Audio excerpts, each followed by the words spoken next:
Breaking చూస్తున్నాం. బీజేపీని గద్దెదించడమే target గా జట్టు కట్టిన విపక్ష పార్టీలు ఆ దిశగా స్పీడ్ పెంచాయి. ఎన్నికలకు సమయం దగ్గర పడుతుండటంతో కీలక అంశాలపై నిర్ణయాలు తీసుకునేందుకు సమాయత్తమవుతున్నాయి.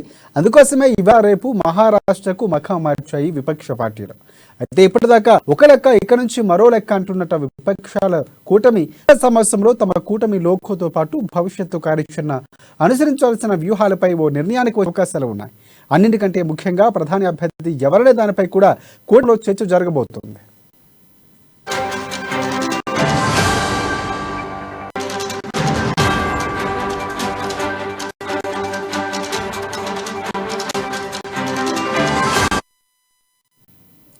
రాష్ట్రం ఎవరి గుర్తుపై వాళ్లే పోటీ చేయాలని కూటమి పార్టీలు ఇప్పటికే నిర్ణయించాయి. అయితే ఇండియా కూటమి కన్వీనర్ గా ఎవరు ఉంటారన్న విషయంపై ఉత్కంఠ ఉంది.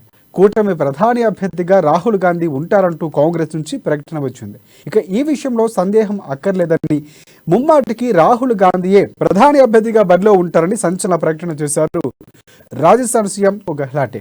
రాహుల్ గాంధీకి ప్రధానికి కావాల్సిన అన్ని అర్హతలు ఉన్నాయన్నది అభిప్రాయం. ఇదే సమయంలో ఆప్ అధికార ప్రతినిధి ప్రియాంక ఖక్కర్ చేసిన వ్యాఖ్యలు కూడా సరికొత్త చర్చకు తెరలేపాయి. ఇండియాకు తరఫున ప్రధాని అభ్యర్థిగా ఢిల్లీ సీఎం అరవింద్ కేజ్రీవాల్ సరైన వ్యక్తి అని ప్రియాంక చేసిన వ్యాఖ్యలు ఇప్పుడు దేశవ్యాప్తంగా చర్చకు దారితీశాయి. ఢిల్లీని రోల్ మోడల్గా తీర్చిదిద్దిన కేజ్రీవాల్కే దేశాన్ని నడిపే సత్తా ఉంటుందన్నారు ఆమె.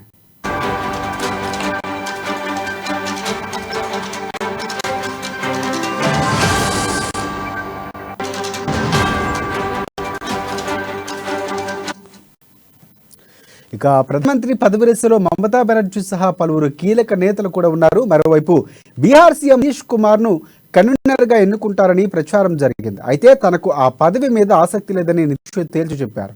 ఇలాంటి పరిస్థితుల నేపథ్యంలో కూటమి కన్వీనర్ గా ఎవరనుకుంటారు, ప్రధాని అభ్యర్థిగా ఎవరిని ఎంపిక చేస్తారు, ఈ విషయంలో ఏకాభిప్రాయం కుదురుదా లేదా అనేది ఇప్పుడు ఆసక్తికర అంశంగా మారింది. విపక్ష కూటమి మొదటి మీటింగ్ పాట్నాలో జరిగా బెంగళూరులో రెండోసారి సమావేశం జరిగింది. ఇప్పుడు ముంబై వేదికగా సమావేశమవుతుంది విపక్ష ఇండియా కూటమి. మే 23న బెంగళూరులో జరిగిన సమావేశంలో 26 పార్టీలు పాల్గొంటే ఈ సమావేశానికి 28 పార్టీలు హాజరవుతున్నాయి. ముచ్చటగా మూడో భేటీ అవుతున్న ఈ కూటమి ఇప్పుడు తీసుకోబోయే నిర్ణయాలు ఇప్పుడు ఆసక్తికరంగా మారాయి.